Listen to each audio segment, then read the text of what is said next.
முட்டை வச்சு எப்பவும் ஒரே மாதிரி பண்ணாமல் இப்படி ஒரு தடவை வித்தியாசமாக பண்ணி பாருங்கள். இந்த முட்டை பணியார குழம்பு வந்து டேஸ்ட் ரொம்ப சூப்பராக இருக்கும். எப்படி செய்யலான்னு பார்த்துடலாம். ஒரு பவுலில் வந்து 3 முட்டையை வந்து உடச்சி ஊற்றிருக்கேன். இது கூட ஒரு பெரிய வெங்காயத்தை வந்து சின்ன சின்ன பீஸாக கட் பண்ணி சேர்த்துருக்கேன். உப்பு போடுறேன். நல்ல மிளகு பொடி வந்து 1 ஸ்பூன் போடணும். போட்டுட்டு இந்த முட்டையை வந்து நல்லா அடித்து விடணும். நல்லா அடிச்சிங்கன்னா தான் இந்த பணியாரம் வந்து நல்லா சாஃப்டாக வரும். முட்டை வந்து இப்போ நல்லா அடித்து ரெடி ஆயிடுச்சு. இதை வந்து இனி பணியார சட்டியில் வந்து ஊற்றி பணியாரம் மாட்டி எடுக்கணும். ஒரு பணியார சட்டியை வந்து அடுப்பில் வச்சுக்கிடணும். அதில் வந்து எல்லா குழியிலையும் கொஞ்சம் கொஞ்சம் எண்ணெய் ஊற்றணும். அந்த எண்ணெய் வந்து நல்லா சூடாகி வரும்போது எல்லா குழியிலையும் அடித்து வச்சுருக்க முட்டையை வந்து ஊற்றணும். இதுக்கு வந்து நல்லா குழிக்கரண்டியை யூஸ் பண்ணிக்கோங்க. அப்போனா உங்களுக்கு ஊற்றுறது வந்து நல்லா ஈஸியாக இருக்கும். பணியாரம் வந்து நல்லா வெந்து வந்த பிறகு நம்ம திருப்பி விடணும். இப்போ பணியாரம் வந்து ஒரு சைடு நல்லா வெந்து வந்துட்டு இதை வந்து நல்லா திருப்பி விட்டுறலாம். நல்லா வெந்த பிறகு திருப்பினீங்கன்னா உங்களுக்கு ஈஸியாக வந்துடும். இந்த கலர் வரது வர வேக வைங்க. இப்போ பணியாரம் வந்து ஒரு பக்கம் நல்லா வெந்து வந்துட்டு இன்னொரு பக்கமும் வேகிறதுக்காக வெயிட் பண்ணணும். 2 பக்கமும் வெந்த உடனே பணியாரத்தை வந்து வெளியே எடுத்துடலாம். பணியாரம் 2 சைடும் நல்லா வெந்து வந்துட்டு இப்போ வந்து வெளியே எடுத்துடலாம். இதே மாதிரி மீதி இருக்க முட்டையும் ஊற்றி பணியாரத்தை வந்து ரெடி பண்ணி எடுத்து வச்சுக்கிடணும். இப்போ பணியாரம் எல்லாம் ரெடி ஆயிடுச்சு. நம்ம வந்து இனி கிரேவி பண்ணி அதுக்குள்ளே அந்த பணியாரத்தை போடணும். இது வந்து நீங்கள் சும்மா சாப்பிட்றதுக்குமே டேஸ்ட் ரொம்ப நல்லாயிருக்கும். நம்ம வந்து முட்டையை நல்லா அடிச்சிருக்கிறதுனால இந்த பணியாரம் வந்து நல்லா சாஃப்டாக இருக்கும்.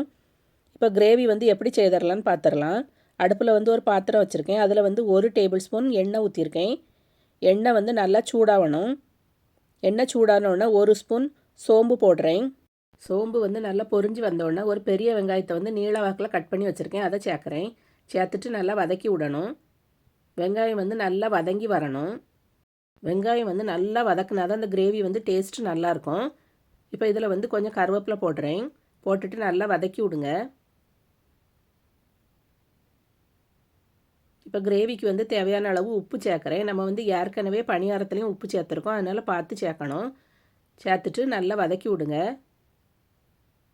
1 ஸ்பூன் இஞ்சி பூண்டு பேஸ்ட் போடுறேன். போட்டுட்டு இஞ்சி பூண்டு பேஸ்ட் வந்து நல்லா பச்சை வாசனை போகிறது வரை வதக்கி விடணும். சிம்மில் வச்சே வதக்கி விடுங்க. இல்லைனா இஞ்சி பூண்டு பேஸ்ட் வந்து அடியில் பிடிச்சிரும். இப்போ 2 தக்காளி பழத்தை வந்து பேஸ்ட்டை அரைச்சி வச்சுருக்கதை சேர்க்குறேன். சேர்த்துட்டு நல்லா வதக்கி விடணும். தக்காளி பழம் வந்து பச்சை வாசனை போகிறது வரை வதக்கி விடணும்.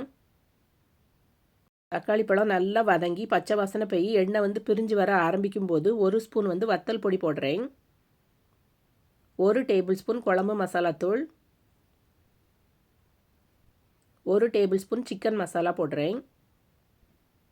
இந்த மசாலா எல்லாம் சேர்த்துட்டு இதை வந்து நல்லா மிக்ஸ் பண்ணி விடணும். மசாலா எல்லாம் பச்சை வாசனை போகிறது வரை வதக்கி விடணும். மசாலா கரிஞ்சிடாமல் பார்த்துக்கிடணும். இப்போ வந்து கிரேவிக்கு தேவையான அளவு தண்ணி சேர்க்குறோம். தண்ணி ஊற்றிட்டு நல்லா மிக்ஸ் பண்ணி விட்டுருங்க. நான் வந்து ஒரு பெரிய கப்புக்கு தண்ணி சேர்த்துருக்கேன். உங்களுக்கு எவ்வளோ தண்ணி வேணுமோ அந்த அளவுக்கு சேர்த்துக்கோங்க. இதை வந்து நல்லா மிக்ஸ் பண்ணி விட்டுட்டு கொதிக்க விட்டுறணும். இது நல்லா கொதித்து வந்த பிறகு தான் நம்ம வந்து பணியாரத்தை இதில் சேர்க்கணும். இப்போ இது வந்து நல்லா கொதித்து வர ஆரம்பிச்சிட்டு நம்ம ஏற்கனவே எடுத்து வச்சுருக்க பணியாரத்தை வந்து எல்லாத்தையும் ஒன்று ஒன்றா உள்ளே போட்டுடலாம். பணியாரத்தை போட்டு முடிச்சிட்டு அது வந்து உடஞ்சிராமல் நல்லா மிக்ஸ் பண்ணி விட்டுருங்க. உங்களுக்கு வந்து சாதத்து கூட ஊற்றி சாப்பிட்றது மாதிரி வேணும்னா நல்லா கொதித்து வந்த உடனே இறக்கிருங்க. அப்படி இல்லைன்னா கிரேவி மாதிரி வேணும்னா கூட கொஞ்சம் நேரம் நல்லா கொதிக்க விட்டு எடுத்துக்கோங்க. முட்டையில் வந்து அந்த மசாலா எல்லாம் நல்லா உள்ளே இறங்கி நம்ம வந்து அந்த பணியாரம் சாப்பிடும்போது டேஸ்ட் ரொம்ப சூப்பராக இருக்கும். இப்போ கிரேவி வந்து சூப்பராக ரெடி ஆகிடுச்சு. இந்த பதத்துக்கு வந்தோடனே நம்ம வந்து கசூரி மேத்தி தூவி இறக்கிற வேண்டியது தான். உங்களுக்கு வந்து கசூரி மேத்தி பிடிக்காதுன்னா நீங்கள் வந்து கொத்தமல்லி தூவி சர்வ் பண்ணுங்கள். இப்போ நம்மளோட முட்டை பணியார கிரேவி வந்து சூப்பராக ரெடி ஆகிடுச்சு. இதை வந்து நம்ம சர்வ் பண்ணிடலாம்.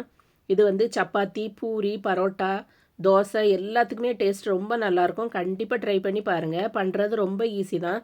இந்த ரெசிபி வந்து உங்களுக்கு பிடிச்சிருந்தா லைக் பட்டனை தட்டி விட்டுட்டு சேனலை சப்ஸ்கிரைப் பண்ணிடுங்க ஃப்ரெண்ட்ஸ்.